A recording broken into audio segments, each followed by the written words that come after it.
मनोज जरांगे के मैदान से नजदीक 50,000 ओबीसी जुटाएंगे छगन भुजबल। मराठा कोटा मांग पर महाराष्ट्र में गरमाई सियासत। महाराष्ट्र में मराठा आरक्षण को लेकर मामला तूल पकड़ता जा रहा है। इस मुद्दे पर राजनीति शुरू हो गई है। दो गुट हो गए हैं जो मराठा आरक्षण की मांग कर रहे हैं और दूसरा गुट वो है जो इसके खिलाफ है। मराठा कोटा का मांग को लेकर मनोज जरांगे भूख हड़ताल पर बैठे। तमाम उठापटक के बाद उन्होंने अल्टीमेटम देते हुए अपनी भूख हड़ताल खत्म की। हालांकि मामला अभी भी गर्म है।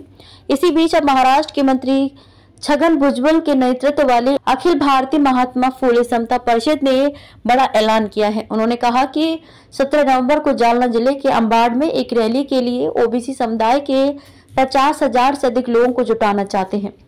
इस रैली में सभी ओबीसी विधायकों को आमंत्रित किया जाएगा। अंबाड़ मराठा कोटा कार्यकर्ता मनोज जरांगे के उस मैदान में कुछ किलोमीटर दूर है जहां से उन्होंने राजनेताओं पर दबाव बनाने और मराठा नेतृत्व को अपने समुदाय को आरक्षण का लाभ देने से दूर रखने के लिए ओबीसी को दोषी ठहराया था।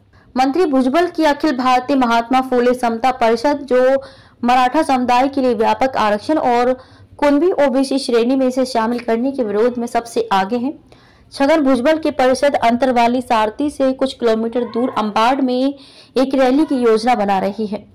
अंतरवाली सारथी वही जगह है जहां मराठा कोटा कार्यकर्ता मनोज जरांगे 2 बार भूख हड़ताल पर बैठे थे। हिंगोली में भी रैली की तैयारी।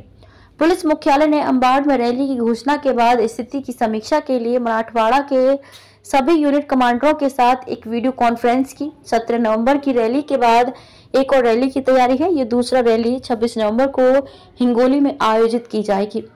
छत्रपति संभाजीनगर में जरांगे ने कहा कि अगर सरकार आरक्षण की मराठा मांग को पूरा करने के लिए 24 दिसंबर की समय सीमा से चूक जाती है तो वह उन राजनेताओं के नाम लेंगे जिन्होंने पिछले 20 वर्षों से अपने लिए आरक्षण का लाभ उठाया लेकिन समुदाय को इससे वंचित कर दिया।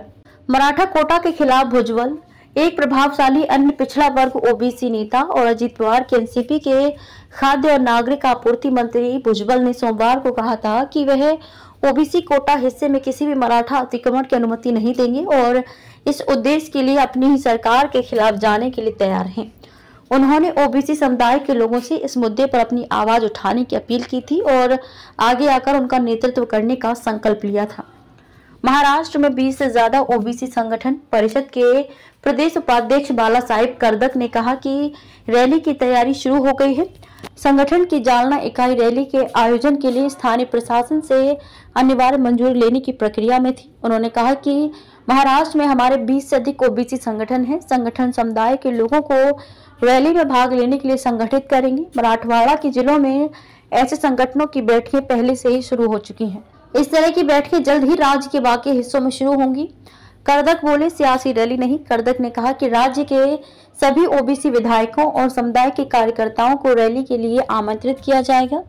उन्होंने कहा कि यह रैली राजनीतिक प्रकृति की नहीं है। इसका आयोजन ओबीसी समुदाय के लाभ के लिए किया जा रहा है। हम चाहेंगे कि विभिन्न राजनीतिक दलों के ओबीसी विधायक रैली में भाग लें जो राज्य में समुदाय की ताकत का प्रदर्शन होगा। मराठा कोटा से ओबीसी कैसे होगा प्रभावित?